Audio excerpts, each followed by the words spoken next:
Hi, my name is Glenn DeVogue, and this is Steve Hart.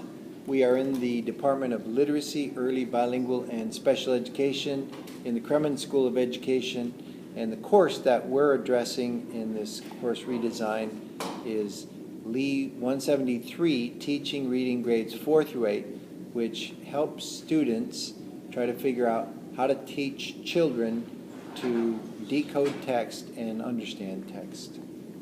Some of the key elements of the redesign are looking at how do we facilitate a stronger reflective practice. So the main element of the redesign is to incorporate more of the digital technology and having students be able to access, record their observations and teaching interactions out in the classroom, then download those videos and do a narration over top of the video, and then post the video onto a discussion board where they would be set up into small groups, and the discussion board then would be a reflection on that person's reflection. Now, when we thought about how the course was in the past versus how it is now, and the kind of factors that we thought about when we selected the elements, as a teacher, you want to have a person who is continually improving their practice.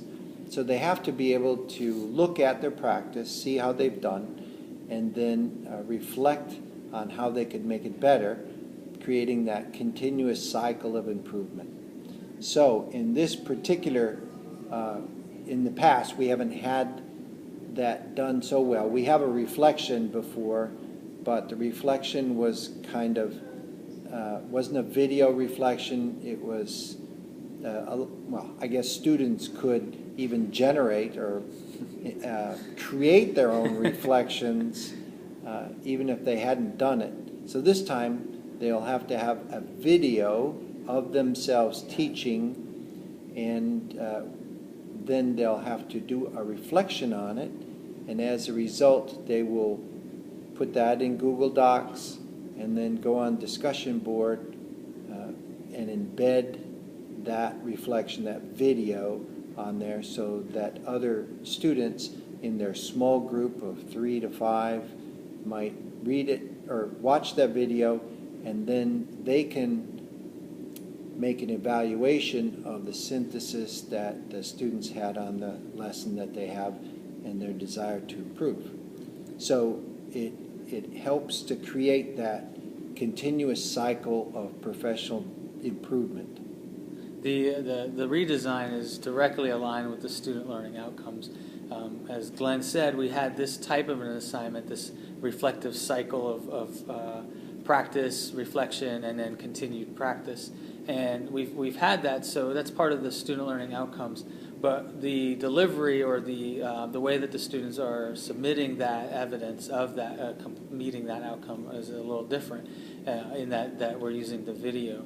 I think the other piece of this particular way that we're doing it with the redesign is that it involves more of a collaborative reflective process.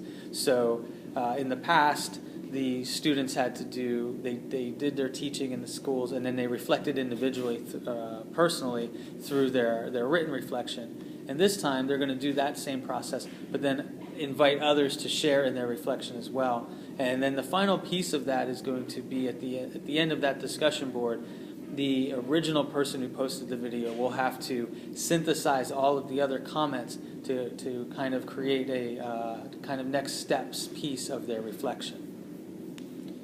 We're planning on doing an assessment of the course redesign in part by having a survey at the end to help students evaluate what they do with the competencies that they do without the video compared to the competencies that they do with the video, to see if we could see if the students feel any difference in the amount of learning that they do or the process that they do to get to the learning.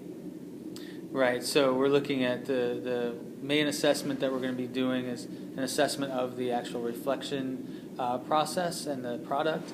And then also we're looking at doing a redesign, an evaluation of the overall course looking at student engagement and their thoughts on their practice of reflection. And so we'll be meeting with Chris to talk about that survey. The general timeline for our program, we're going to get kind of some of the particular technological issues worked through right now before the beginning of July, and I think we'll probably get it. We can't put it in the course until August, so we'll put it in the course in August, and then it will be implemented starting in the fall, and then forevermore it will be in.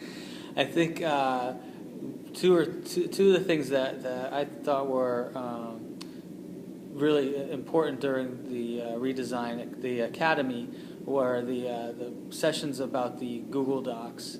Primarily a lot of the technology, because it directly related to our particular project, but in particular the Google Docs and how that becomes a collaborative space. And it was really important for us to see that that's such an easy link between all the students already have a Google Drive account associated with their mail.fresno state account. So it gave us a easy place to work from as far as where they are going to store their videos and how easy that media will be to then import into Blackboard. That was one of the main things that we were having struggles with, was how do we get the students to go through taking the video, where am I going to store it, and then how am I going to embed it into Blackboard. And YouTube was one of those options, but now looking at the Google Docs and the Flow Player, that seems to be our best option. So that's one of our concerns, to make sure that the students are able to figure these things out and that the technological problems work out. We just want to thank the Academy for your help, your cheerful help the whole time, and for all the new things that we've learned. Thank you very much.